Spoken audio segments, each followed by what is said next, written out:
하나님의 말씀은 창세기 50장 15절에서 26절까지 말씀.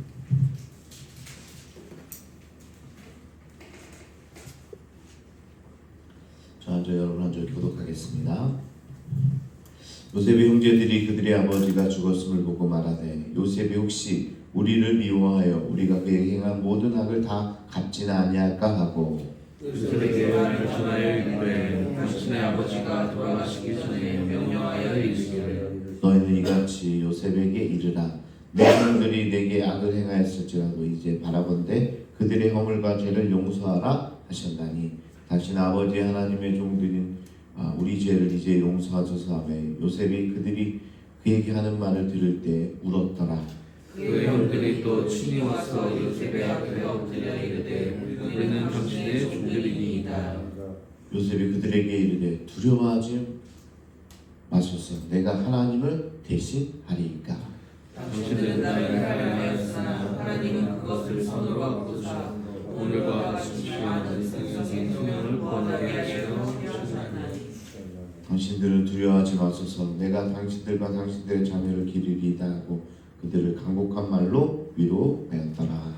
요셉이 그의 아버지 가족과 함께 애국에 거주하여 110세를 살며 에브라임 자손 3대를 보았으며 므낫세의 아들 마길의 아들들도 요셉의 스라에서 양육되었더라.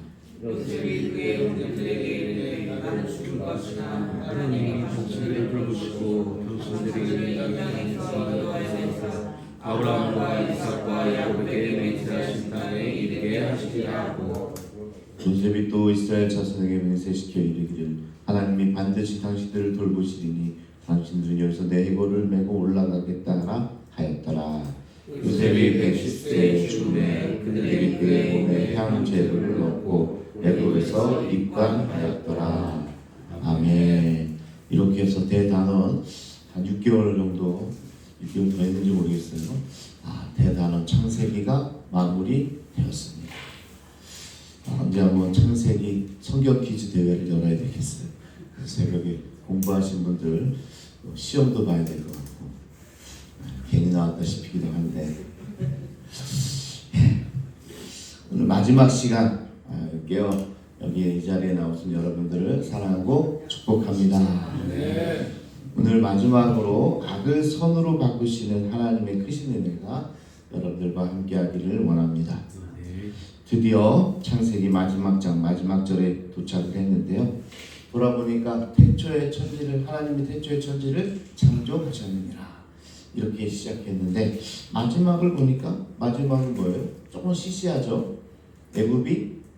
애굽에서 이제 요셉이 관에 입관하는 그런 장면으로 마무리를 짓고 있습니다.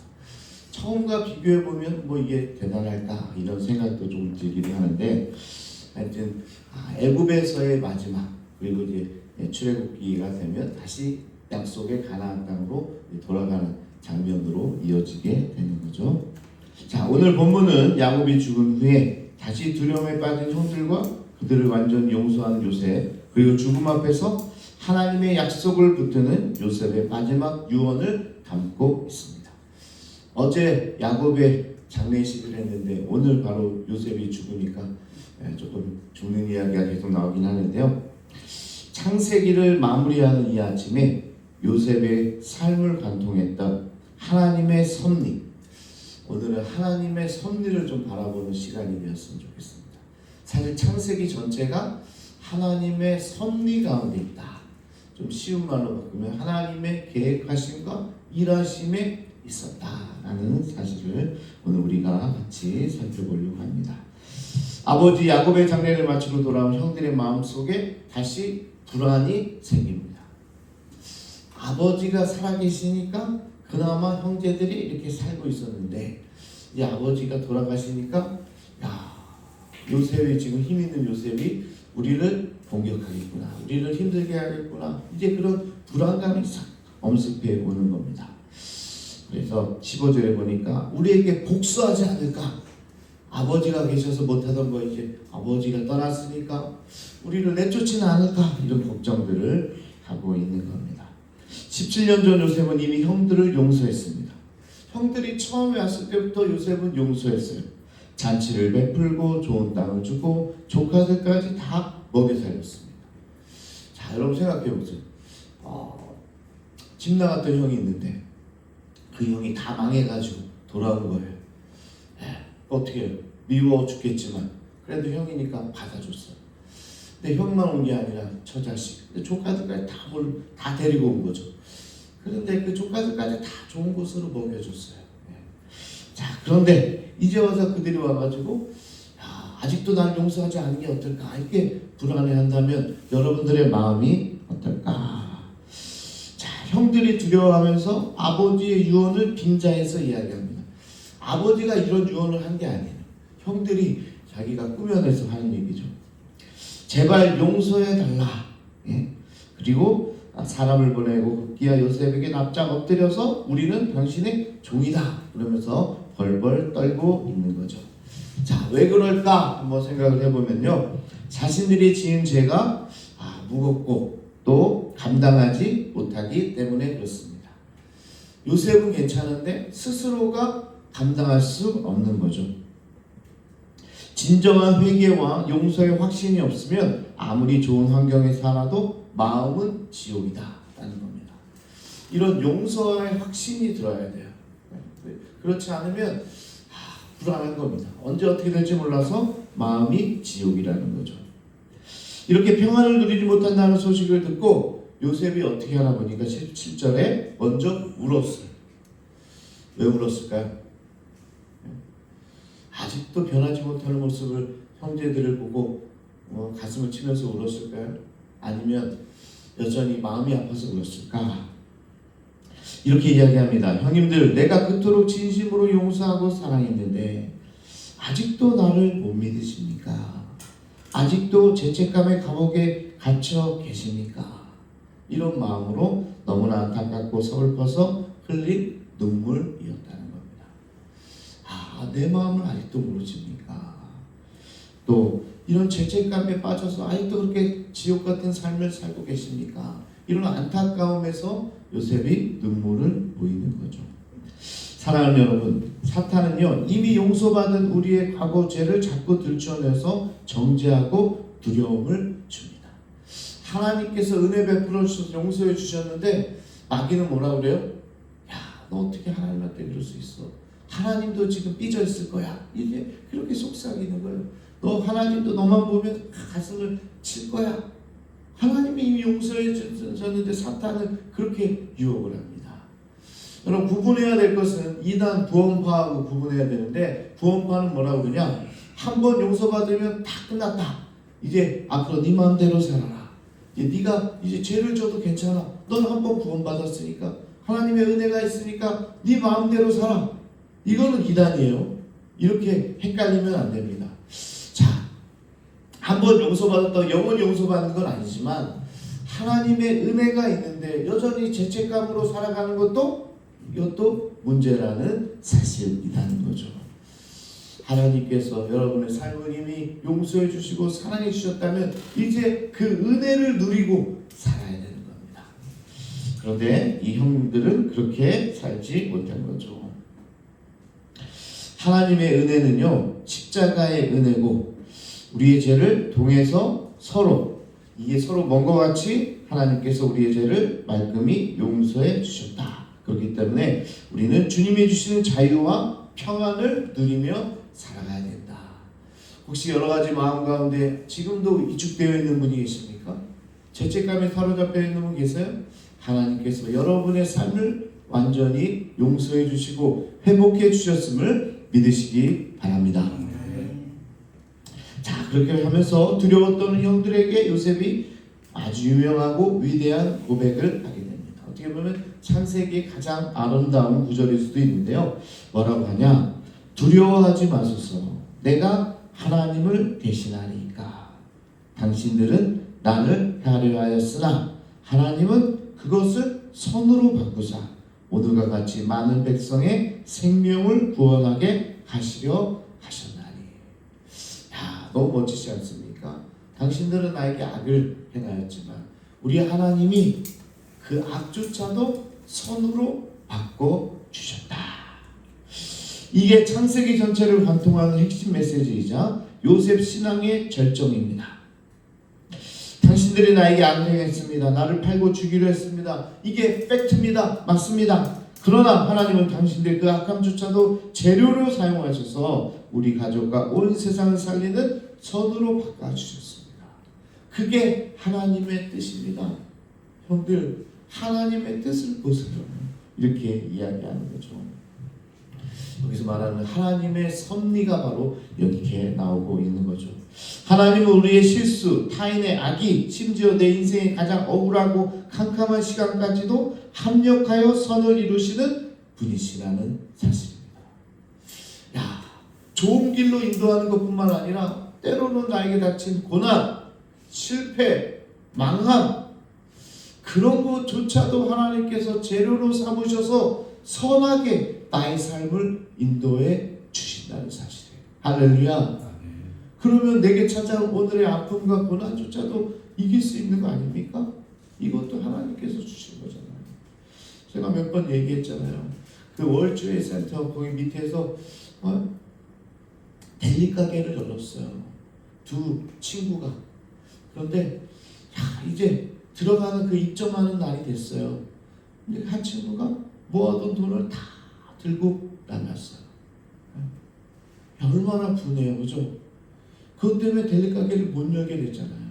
다 준비가 돼서 이제 거기 열어가지고 이제 사업을 하면 잘 될 것 같은데 거기 사람들이 얼마나 많이 모입니까? 이제 부자 될 일만 남았는데 그 믿었던 친구가 그 돈 들고 다 튀어버렸어요. 참지도 못해요. 전화도 안 돼요. 일을 가면서 살았어요. 분노 가운데 살았어요. 어떻게 하면 그리고 하나님 내 인생을 왜 이렇게 망하게 만드십니까? 미국 땅에 와서 노력한 게 몇십 년입니다. 수십 년입니다. 그렇게 분노에 차있는데 어떤 일이 발생해요? 그 빌딩이 무너지잖아요.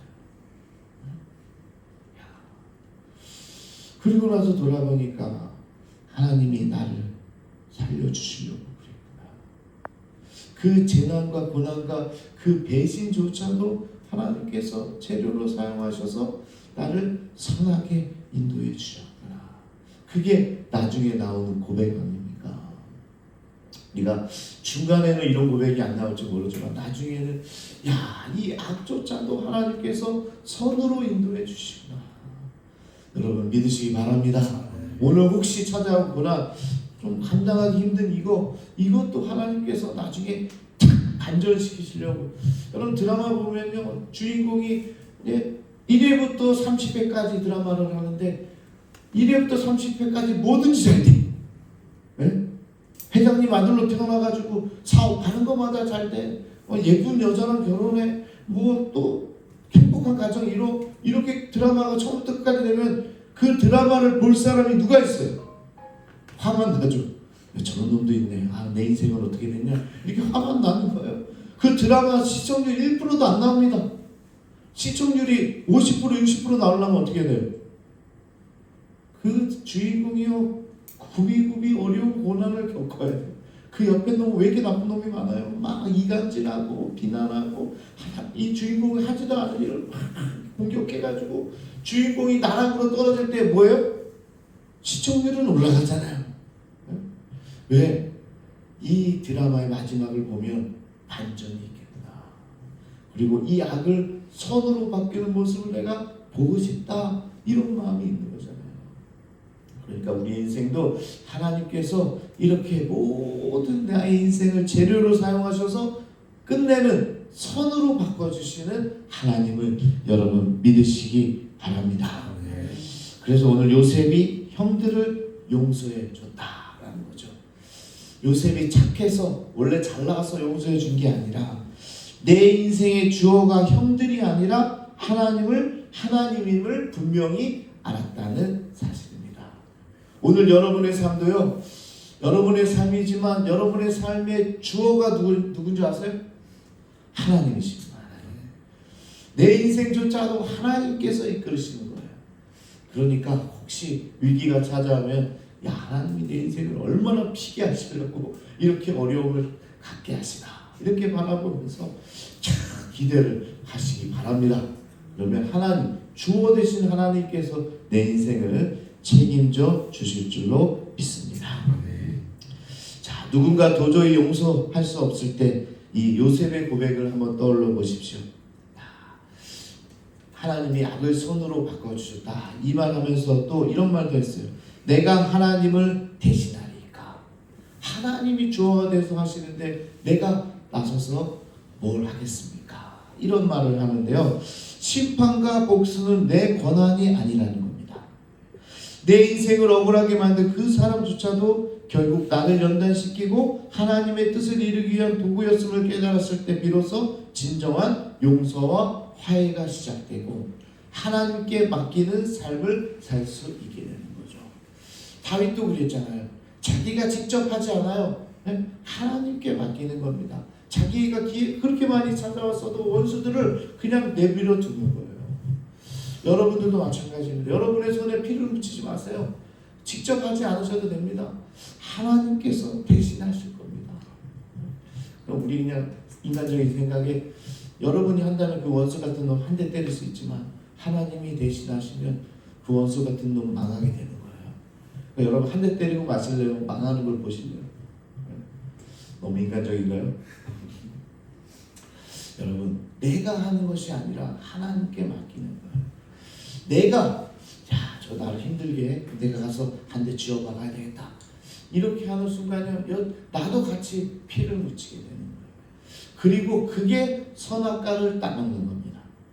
선악과가 뭐예요? 선과 악을 누가 판단하겠다는 거예요? 하나님께서 판단하시겠다. 이게 선악과를 만드신 하나님의 목적이에요.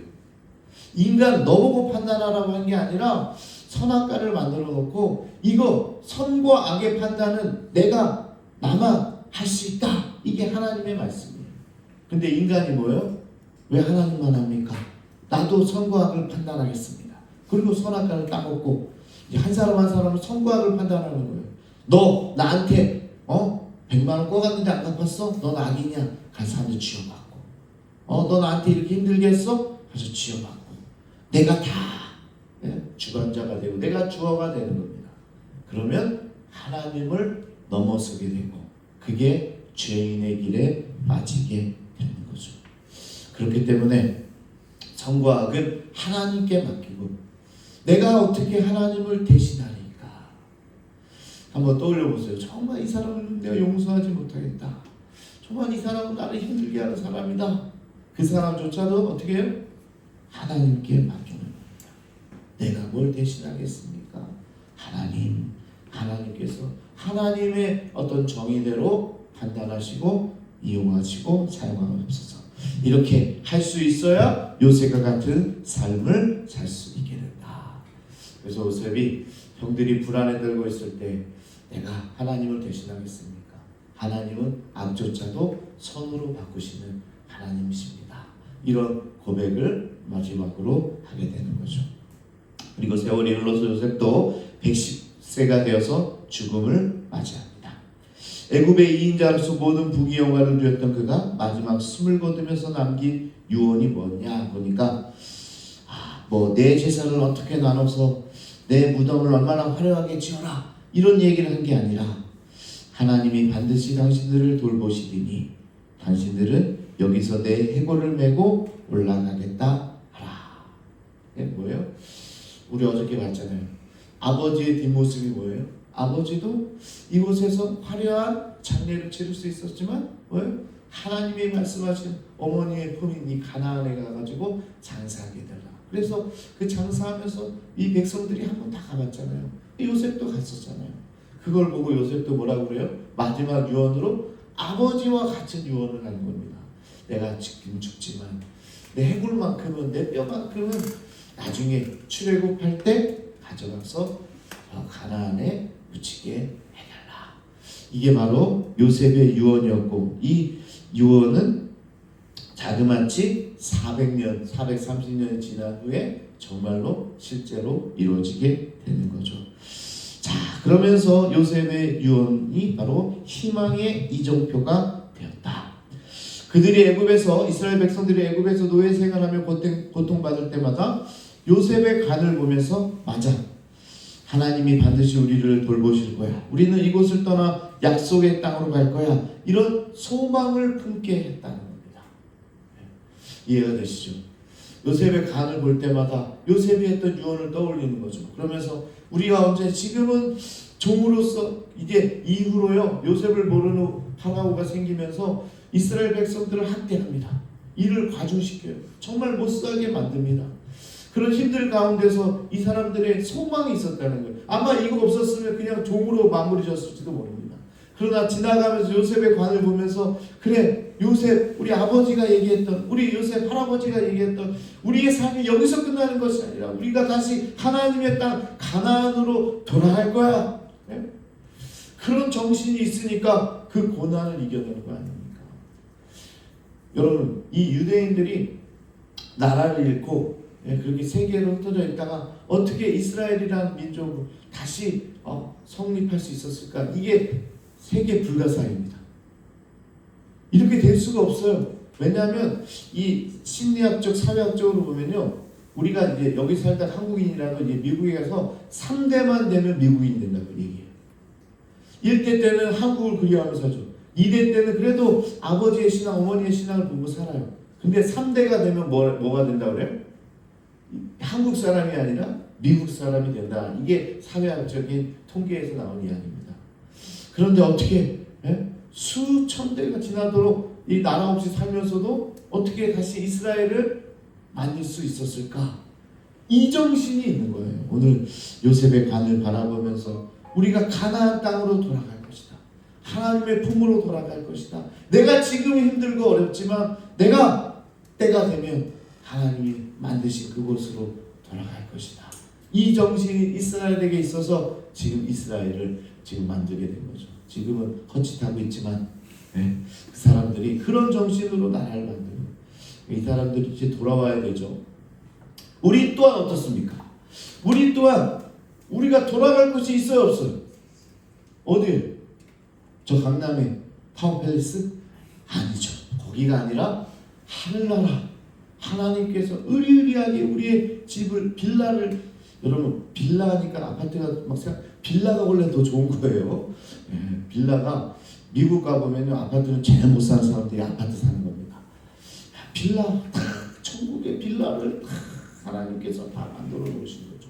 그래서 우리가 그것을 바라보면 지금은 내가 힘들고 어려울지 모르지만 지금은 재정적으로 또 건강적으로 또 여러 가지로 힘들지 모르지만 하나님께서 보여주시는 그 천국 본향으로 언젠가는 돌아가리라.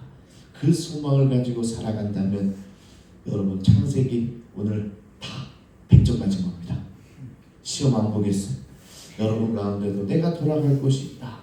지금 내 인생은 힘들고 어렵지만 하나님께서 내 인생을 선으로 바꿔주실 거고 마지막 선은 어디에 있어요? 하늘나라. 하나님께서 맡겨주신 나라. 아버지 어머니가 먼저 가신 그 하늘나라 나도 따라 그곳에 갈 거다. 그리고 내 소망이 하늘에 있다. 이렇게 살아간다면 요셉보다도 더 훌륭한 삶을 여러분들이 살아갈 줄 믿습니다. 우리 함께 기도하겠습니다. 오늘 총정리를 다 해드렸는데 창세기 오늘 마지막 나오신 분들은 다 나온 거랑 마찬가지예요. 마지막을 들었으니까 우리의 소망이 어디 있어요? 하늘에 있다는 겁니다. 이스라엘 백성들도 가나안을 바라보면서 나아갔던 것처럼 우리 또한 천국을 바라보면서 혹 오늘 어렵고 힘들지라도 그게 오히려 시청률을 높이는 일이라고 했잖아요. 내 인생의 바닥으로 떨어지면 더 높이 차올라갈 수 있다고 했잖아요. 그러니까 오늘의 고난을 딛고 일어서며 하나님께서 말씀하신 그것으로 한 걸음 한 걸음 나가겠습니다. 이런 결단과 소망이 여러분 가운데 있기를 원합니다. 이 시간 우리 주여 한번 부르시고 통성으로 함께 기도하겠습니다. 주여